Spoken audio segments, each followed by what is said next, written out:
तो जैसा कि आप सभी को मालूम होगा कि 10वीं कक्षा के तमाम हाई स्कूल में प्रथम सावधिक परीक्षा यानी फर्स्ट टर्मिनल का एग्ज़ाम पेपर हो रहा है, जिसमें हमारे पास सोशल साइंस का ओरिजिनल क्वेश्चन पेपर आ चुका है।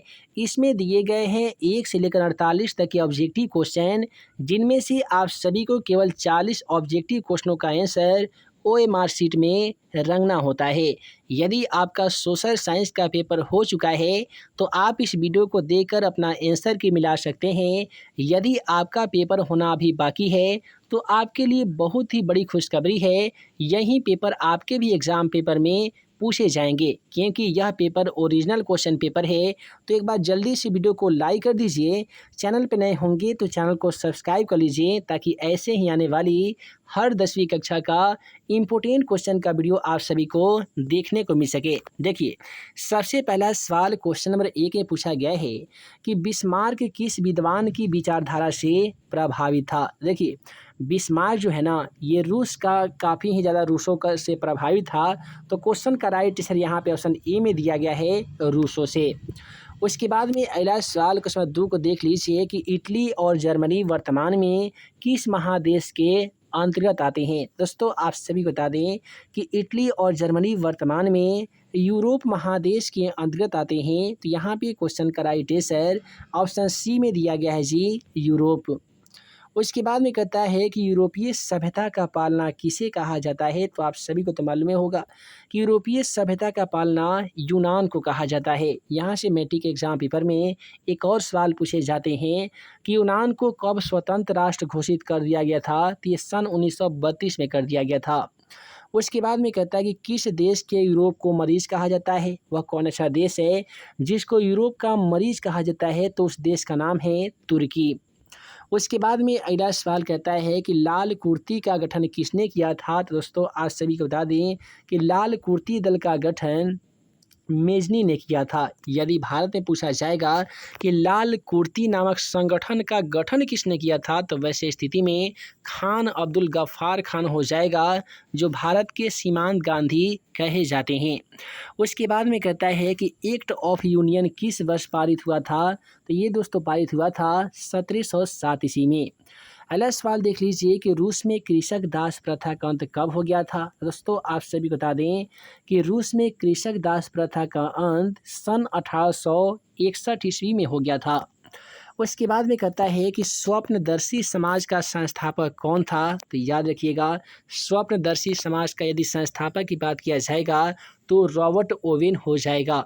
रॉबर्ट ओवेन तो नहीं दिया गया है, लेकिन यहाँ पे ओवेन दिया हुआ है, और यही आपका क्वेश्चन का राइट आंसर हो जाएगा। उसके बाद में कहता है कि भूमि कुमार शांति और रोटी में 3 नारे किसने दिए हैं। देखिए, भूमि शांति और रोटी के जो 3 नारा है, ये लेनिन के द्वारा दिए गए थे। अगला सवाल कहता है कि प्रथम अंतर्राष्ट्रीय संघ यानी प्रथम इंटरनेशनल कब स्थापित हुआ था। तो इस क्वेश्चन का आंसर आप हमें कमेंट सेक्शन में जाकर दे सकते हैं। उसके बाद में क्वेश्चन 11 को देख लीजिए जल्दी जल्दी कि रूस का पहला समाजवादी कौन था। तो याद रखिएगा, रूस का जो पहला समाजवादी व्यक्ति था वो प्लेखानोव था। उसके बाद में कहता है कि लाल सेना का गठन किसने किया था। तो याद रखिएगा दोस्तों कि लाल सेना का गठन ट्राटस्की के द्वारा किया गया था। उसके बाद में क्वेश्चन है कि संसार का सबसे कीमती वस्तु कौन सा है। तो याद रखिएगा, संसार का सबसे कीमती वस्तु जो है वो खनिज है दोस्तों। उसके बाद में अगला सवाल क्वेश्चन 15 को देख लीजिए। कहता है कि तट रेखा से कितने किलोमीटर का समुद्री क्षेत्र किसी देश का अपवर्जक आर्थिक क्षेत्र कहलाता है।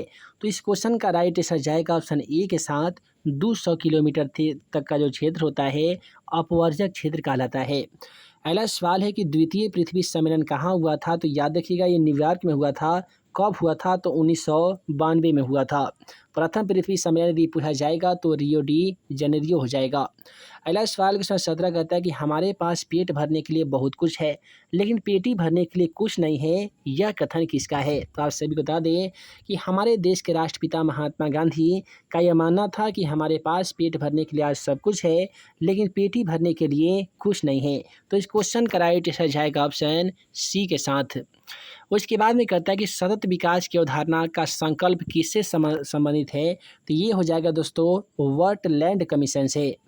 अगला सवाल कहता है कि उत्तरी भारत का मैदान मुख्यतः किस प्रकार की मिट्टी निहित है, यानी उत्तरी भारत के मैदान में किस प्रकार की मिट्टी पाई जाती है, तो उस मिट्टी का नाम है जलोढ़ मिट्टी।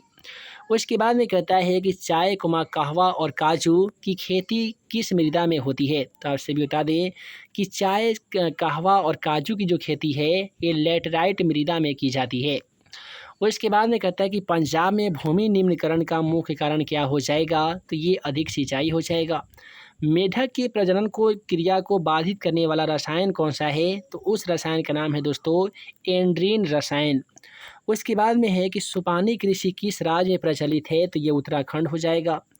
किस गोलार्ध में, यहाँ पे गोलार्ध का एक क्वेश्चन है, हालांकि इस क्वेश्चन का सही जवाब सी होगा, ए और बी दोनों साफ साफ नहीं देखने के कारण केवल आंसर बता दिए हैं। अगला सवाल है कि प्राणियों के शरीर में जल की कितनी प्रतिशत मात्रा होती है, तो याद रखिएगा प्राणियों के शरीर में जल की मात्रा 65% होती है, तो राइट आंसर यहाँ पे ऑप्शन डी के साथ चला जाएगा। अगला सवाल कहता है कि भारत में जल का सबसे अधिक उपयोग किन कार्यों में किया जाता है। आप सभी को बता दें कि भारत की बात की करें या बिहार का, तो इसे कृषि प्रधान राज्य कहा गया है और यहाँ पे सबसे ज़्यादातर लोग जो अपनी आजीविका के लिए कृषि पर ही निर्भर रहते हैं और यहाँ की जो मुख्य आजीविका है वो कृषि ही है। यही कारण है कि जल का अधिकतर उपयोग खेतों की सिंचाई करने में किया जाता है। अगला सवाल है कि बिहार के किस जिले को चावल का कटोरा कहा जाता है, तो जिला का नाम है रोहतास जिला। फिर है कि किस नदी द्रोण की पृष्ठीय जल के वार्षिक प्रवाह का सबसे अधिक उपयोग होता है, तो उस नदी का नाम है गोदावरी नदी।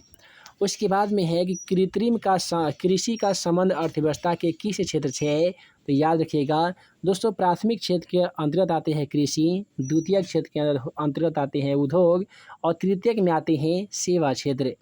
अमेरिका में किस प्रकार की अर्थव्यवस्था है, तो ये पूंजीवादी मिश्रित अर्थव्यवस्था है।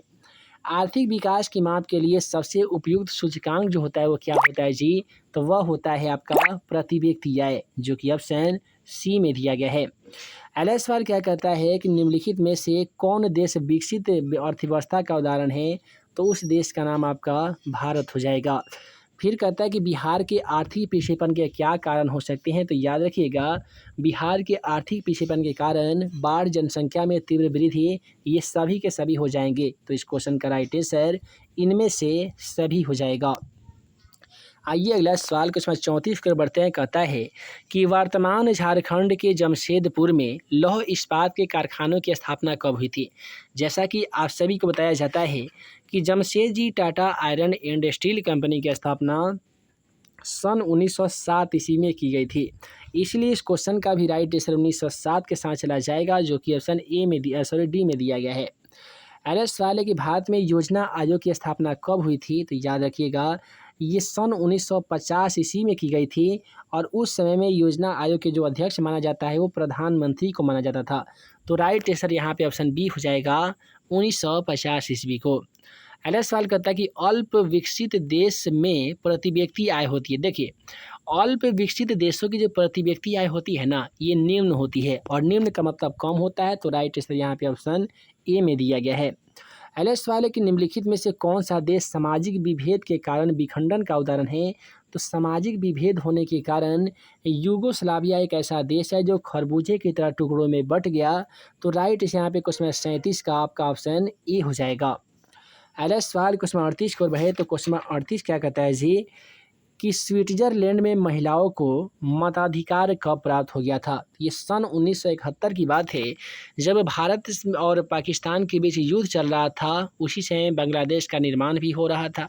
उसी समय की बात है कि स्विट्जरलैंड में महिलाओं को वयस्क मताधिकार प्राप्त हो गया था। तो राइट यहाँ पे ऑप्शन सी के साथ चला जाएगा।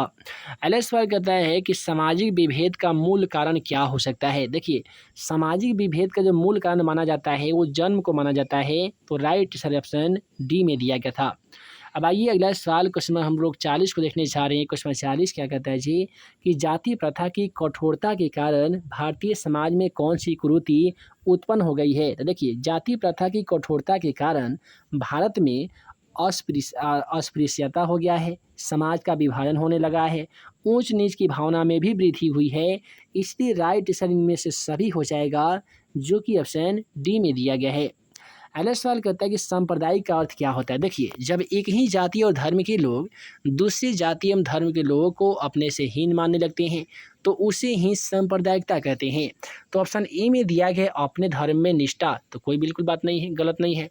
अपने धर्म के अनुरूप आचरण और अपने धार्मिक हित के लिए राष्ट्र हित का बलिदान, इनमें से कोई नहीं। तो राइट आंसर आपका ऑप्शन बी और सी दोनों सही जवाब है। अगला सवाल कहता है कि भारत में कहाँ महिलाओं के लिए आरक्षण की व्यवस्था की गई है? आप सभी को बता दें कि भारत में महिलाओं के लिए जो आरक्षण की व्यवस्था की गई है वो पंचायती राज संस्था में की गई है। तो राइट आंसर यहाँ पे ऑप्शन डी के साथ चला जाएगा, पंचायती राज संस्था।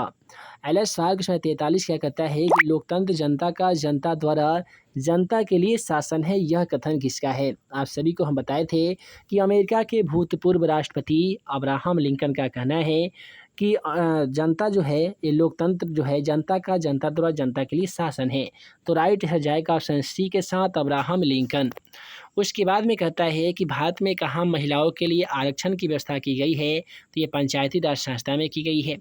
फिर कहता है कि भारत में समाज सुधार आंदोलन में निम्नलिखित व्यक्तियों का योगदान है, यानी भारत में जो समाज सुधार हुआ है उसका जो बहुत सारे समाज सुधार करने के लिए आंदोलन चलाए गए हैं, उन आंदोलनों में किनका किनका योगदान महत्वपूर्ण माना जाता है? तो महात्मा गांधी को भी माना जाता है, ज्योतिबा फुले को भी माना जाता है, डॉक्टर भीमराव अंबेडकर को भी माना जाता है। तो राइट आंसर जाएगा ऑप्शन डी के साथ, इनमें से सभी। उसके बाद में ध्यान दीजिएगा, अगला सवाल क्वेश्चन 45 क्या कहता है जी कि सिनहिली किस देश के नागरिक है? देखिए, श्रीलंका आज़ाद कब हुआ था? तो दोस्तों ये आज़ाद हुआ था सन 1948 ईस्वी में, और यही है वो श्रीलंका जहाँ के तमाम नागरिकों को सिनहिली कहा जाता है। तो राइट आंसर ऑप्शन सी के साथ चला जाएगा, श्रीलंका। उसके बाद में कहता है कि एथेंक्स क्या है? एथेरेक्स से क्या है? देखिए, एथेरेक्स एक प्रकार का बीमारी होता है, हालांकि बीमारी ऑप्शन में नहीं दिया गया है। तो राइट आंसर जाएंगे ऑप्शन डी के साथ। एथेरेक्स एक प्रकार का बीमारी है जो पेड़ पौधों के साथ साथ पशुओं और जानवरों में भी देखने को मिलता है। अगला सवाल है, जापान के नागासाकी संघ पर नाभिकीय बम कब किस तारीख को गिराया गया था? देखिए, इस क्वेश्चन का आपका सही जवाब हो जाएगा ऑप्शन यहाँ पे डी होगा। सॉरी, 47 नंबर का क्वेश्चन है जी। तो 47 का आपका यहाँ पे क्या होगा? आपका ये हो जाएगा ऑप्शन बी, 6 अगस्त 1945। 6 अगस्त 1945 ईस्वी की ही बात है जब जापान के नागासाकी पर नाभिकीय बम गिराया गया था, 6 अगस्त 1945 ईस्वी को। अगला सवाल है, निम्नलिखित में से कौन सा जैविक आपदा है? देखिए, जैविक आपदा आपका चेचक भी हो जाएगा, प्लेग भी हो जाएगा और हैजा भी हो जाएगा। जितने भी बीमारियां होती हैं मनुष्य के शरीर में, ये सभी के सभी आपका जैविक आपदा के अंतर्गत आते हैं। तो राइट आंसर यहाँ पे ऑप्शन डी के साथ चला जाएगा। तो इस प्रकार से आज की इस वीडियो में हम लोगों ने देखा 10वीं कक्षा के फर्स्ट टर्मिनल के एग्ज़ाम पेपर में सोशल साइंस के पूछे गए तमाम ऑब्जेक्टिव क्वेश्चनों का आंसर। बहुत जल्द एक और वीडियो लेकर आएंगे जहाँ पे आप सभी को संस्कृत, हिंदी, नॉन हिंदी, मैथ के साथ साथ साइंस के तमाम ऑब्जेक्टिव और सब्जेक्टिव क्वेश्चनों का सलूशन देखने को मिलेगा। तो एक बार जम के इस वीडियो को शेयर कर दीजिए, अपने दोस्तों में शेयर कीजिए, ज़्यादा से ज़्यादा इस चैनल को सब्सक्राइब कराइए और ज़्यादा से ज़्यादा हो सके इस वीडियो को लाइक कीजिए ताकि हमें मोटिवेट मिल सके आगे आने वाली वीडियो का इंतजार। यदि आप कितने छात्र छात्राएँ कर रहे हैं कमेंट सेक्शन में ज़रूर बताइएगा। तो मिलते हैं एक नए वीडियो में नए भी क्वेश्चन के साथ। तब तक के लिए आप सभी को वीडियो देखने के लिए बहुत बहुत धन्यवाद।